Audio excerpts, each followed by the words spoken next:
How's it going, everyone? My name is Nate. I'm the owner of Colorado Custom Leather and Blades and your host for the Edge Show. So before I do the introduction, I'm going to tell you what we're going to be talking about today. And it's kind of continuing last week where we talked about the design of and the art of the bushcraft knife. That's really what it was titled, and it has to do from the design, its application, its purpose, its job, and why it sets itself apart from the other knives. It's about having the right tool for the right job. So this week, we're going to kind of continue that, finding that where does that tip of the scale balance out? Because in honesty, the bushcraft knife is that in between a smaller knife for cleaning fish and small game, and then there's that machete that you take in the woods and you're doing some hacking and whacking, and or a small hatchet or axe or tomahawk, right? So it's finding, basically it's trying to get you to brainstorm of what tools do you want to bring for what you're doing. And we're going to actually start to lead into building your camping pack, your bug out bag, survival bag, whatever you want to do it, and what things you should have in there at all times, and maybe some things that you should think about ditching if you ever run into that scenario, because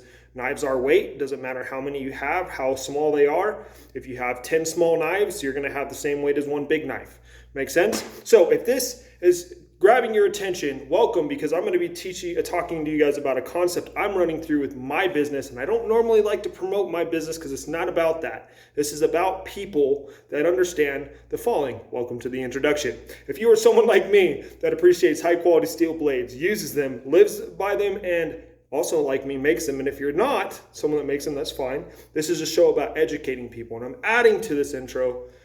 If you can answer this question, you're in the right place. And that is, do you know the difference between a high quality blade and a store brand? A store-bought knife, right? Bigger manufacturers, whatever. If you answered yes, then awesome. And if you answered that, high quality steel is different from, the store, yes. But if you answered no, you're in the right place, because again, this is about educating. This is about building the knife community. It's not just a show for fellow makers. I'll bring makers on the show. I'll bring people on the show that's passionate just as I am with knives and really studies the application of them. But anyways, I digress. So we're starting where we left off last week of the art of the bushcraft knife, and it starts from its design. And honestly, I think there is parameters that you have to stay around, and I am not exact on how I'm going to do them just yet. I'm still in research and development with that, but I honestly think a bushcraft knife needs to meet a certain length and width. Okay, length of the blade, width of the blade. It also has to have a certain tip. This round stuff going off, that's more everyday carry. I've talked about that. This is one I was making for my customer until I quenched it and cracked the spine. So that's a no-go. That's good old 1095 though. This is more what you're looking for, that type of profile. Here's the question though. This is the bushcraft knife is the in-between, as I said, something for cleaning fish, small game, whatever, and then that machete, where you're going to be doing some hard labor and stuff like that. So I'm in the development of something that does not meet the parameters of an everyday carry. Okay, so this is more an everyday carry design for a fixed blade. I want to make something that I'm calling a river knife, but honestly, I'm going to probably do an abbreviated design, meaning so it's river, lake, boat, and then dressing. I might put a D on the end of that. So river, lake, boat, and then dressing, meaning you can use it on the river, the lake, the boat, and for small game dressing, meaning cleaning your fish, whatever. So it has to be smaller than what I would normally make a bushcraft knife, because it is for cleaning that fish. And why is this important? Because if you've tried to clean a fish with a big freaking nose radius of that knife, it's not easy to do. If people say, "Oh, I'm a master of my knife," awesome, cool, but it's not honestly the tool for the right. It's not the right tool for the job. I mean, having something the smaller profile that, yes, could be that in between, has that general use of doing a striker fire. That should be every single one of your knives when it has to come with survival relations. You're in a bad situation and you need a tool that can do some stuff, including make a fire, defend your life, whatever, and clean animals if you need to. That should be the general purpose. Not all knives are created equal. Not every single knife has a general purpose besides stabby and slicey. But it's all in the design. It's all in the art of of that knife. So what I'm developing is, and this is to get you to think about weight. Really is what it is. How much weight do you really want to put in your, and this is, I'm also getting into designing said bags. I mean, I'll be honest, man, one of the best podcasts I've listened to in a long time, besides Danger Close by Jack Carr, is Mike Glover's Fieldcraft and Survival. He is a very knowledgeable person when it comes to this stuff and building survival packs and why you should actually, and they're not paying me for this, I'm just giving credit where credit's due, right? And they've talked a little bit about knives, but having the right tools for their job. So when you're building your kit that you throw in your vehicle for survival and camping or whatever, in my opinion, and I think they would kind of agree, you should honestly test your kit. Right? It should always be ready. It should always have all the things you need in it, including the knives just for that job. Because do you get to pick the situation where you're like, oh, well, I need to grab my bushcraft knife today? No, you don't. But if you already have that tool in the bag, you're good to go. So here's where I was going with this. Having a bushcraft knife and then that river, lake, boat, and dressing, that's already in your pack with your bushcraft blade. This also goes to the other fact of one is none, two is one. So if let's say I'm going to try to do my abbreviation without saying the words RLBD, river, lake, boat, yeah, and then dressing, then you do have your bushcraft knife to fall back on, or vice versa. But you have two tools for two different purposes, but they also have that general purpose. That makes sense?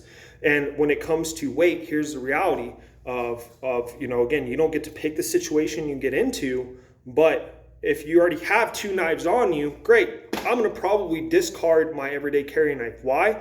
Because it's not as important as my self-defense tool, right? This is the one knife that I'm never gonna have to hopefully use in any situation, human or animal, right?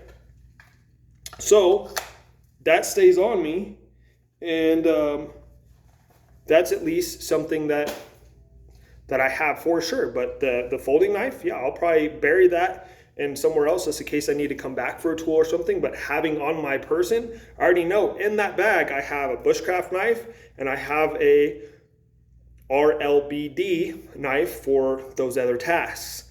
And it's honestly, when it comes to weight, you can have 10 small knives and it'll equal up to one big knife, right? That machete or bushcraft knife, whatever. But if I'm willing to carry it, right? Because again, weight is everything. But it can be carried on my body. It can be carried in my bag. I can keep that RLBD, there we go, in the backpack. And not on my belt, like my bushcraft knife, because that would be a ready-to-use tool when I needed it for collecting firewood or whatever as I'm going and like drying it out on my body in my coat or something. That again, I'm blabbering on, but hopefully that's just getting through to you. Like that makes sense for me. It does. So in my business, what I'm going to be doing now is getting more into production versus customization, because we are entering into a potential recession. And does that scare me as a maker? No, because I've really been just doing some soul searching, and I'm not really one that does the nice flashy knives. It doesn't make sense to me. I'd rather do a working tool that somebody can use and should be able to be abused, and hopefully they don't try to purposely break it, but they can put it through its paces before it breaks. Because I will say this, I don't care who makes the knife, who makes the blade. Every single blade is susceptible to breaking. It's just when it does. And I would trust my skills or another knife maker's skills that knows what they're doing or has an idea even over a bigger store brand, such as the one that starts with a W and, this brand stuff. Because again, I test my stuff against store brands. That is a store brand. It failed when I did an edge-to-edge swing, locking it in a vise, and I love showing that example because this is not pretty, but it survived. That's repairable. This is still usable. That is not. Okay, so that's just, and closing here, guys, again, this is why you want to invest in the quality steel. I always teach this, and I cannot say it enough. There's a difference between somebody that wants a blade and needs a blade. Somebody that wants a blade will go to whatever store that's readily available to. Wants a blade will invest in them. Somebody that needs a blade will go to whatever store is closest to them and spend that $20 like they did 6 months ago, a year ago, 5 years ago, whatever, and buy the same quality every single time versus investing in high quality that usually comes with a maker behind it that's passionate about what they're doing. And if they screwed up, so be it, they'll make you another one. You know how many knives I've done that for? A lot. You know how many knives I'm going to do that for in the future? A lot. Why? Because I'm passionate about what I'm doing. If I miss something, I'll do it over until it's right. That's just how I do business. So with the development of our LBD knife, I'm excited to do that because it's going to be a smaller profile. I'm going to be able to forge more out. I'm going to do some clean ones completely off, but I'll be honest with you, a lot of it's going to have that forge scale on there. Why? Because it's a working tool. If you want something mirror shiny and finished, okay, that's fine. I'm not one of those guys. I want somebody to invest in a product that they're going to use. Make sense? All right, guys. Anyways, God bless. Keep your edges sharp, and we'll see you next week.